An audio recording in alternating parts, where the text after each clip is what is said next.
I don't really have much more to add other than that. You basically covered it fairly well.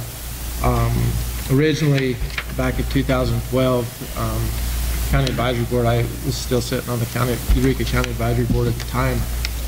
We got together and we wanted to go out and basically remove some trees around some springs that were getting choked out. The trees were big and healthy, but there was no water coming out of the spring, and so we wanted to clear them out. We met with the BLM. They thought it was a good idea. We met with the local biologist. He was in agreement. The problem we had is we didn't have the money. So we Jake and I went before the county commissioners and asked them, give them a little presentation on what we were wanting to do here in Eureka County to help benefit wildlife and all animals that would utilize these springs. And we asked for $40,000 and they granted it to us. We then we thought it would have to go through like an EA and stuff like that. We had several meetings with the BLM. We thought we could do it under a CX.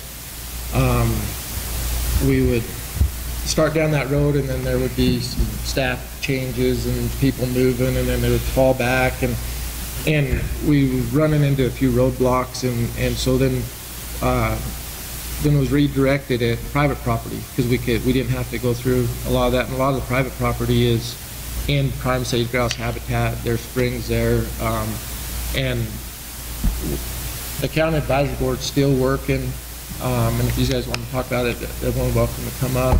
But they're still working down the road as far as trying to get the BLM stuff cut and work that way. They just got this done in the meantime while they're still working on this. So it's going to be a continuing project. It's just a longer process to do it on public land as it is on the private. But I think once they see the results of what they've been able to do on the private land and the grasses and the brush and the way that the landscape works or looks now in a lot of these areas, I think people will be more eager to help out and join in and try to do some of this because it does show some good positive results.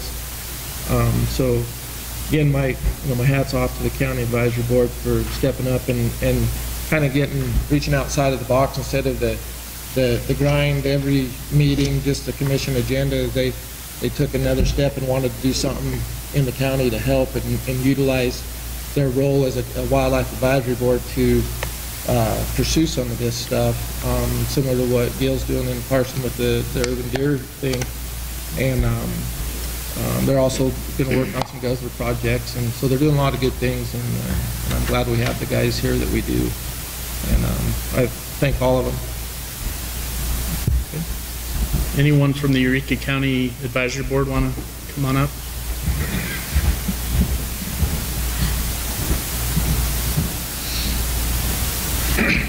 Lester Porter with Eureka County.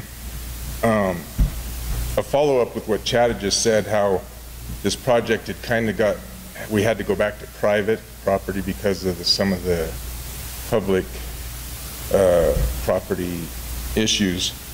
We were able, as a CAB board, we were able to submit another letter that went to NDOW and the Fish and Game to try to get that fire rekindled with the BLM, and we were able to get the BLM to come down here and meet with us, and so we've kind of got it started again on the process with the public lands, the springs, and the pinyon pines affecting the springs. So we were able to get the BLM fired back up on that again, and then we were also, the guzzler projects also were in that meeting. And we were approved for some guzzler projects that we are actually starting next Saturday. So, and I want to thank Tony Wasley and Jack Robb. They were a big help with that letter as far as getting the BLM re-interested, I guess you would say, and getting them going again on it. So appreciate everybody's help there. And so the process is going again, and it's looking pretty good. And there's a couple groups with Nevada Houndsman Association here local and the Silver State Sportsmen. We got some sportsman groups together and had some projects, and we've been able to raise some money that we're helping fund the guzzler projects also. So anyway, that's just a little extra that we are going again, or we're still going on the public, the BLM grounds in the springs. So, thank you. Great, thanks. Alan, did you or any of your guys' staff want to address anything? I know you had a lot of work in this too. For the record, Alan Janae, Habitat Division Chief, and I just want to echo, what's been said here about the local movement of the cabs and helping to facilitate this project, and the interest. Definitely appreciate it. It's great when we can have this opportunity to collaborate and get things done, and it does. It kicks things off. It builds the momentum that hopefully we can stretch over and get into the 3 bars project. So I want to say thank you and thanks. Ken, anything you or your staff or Trevor? Okay. Any other questions I would on just like 9C? to reiterate as well, and the writing letters is really the easy part.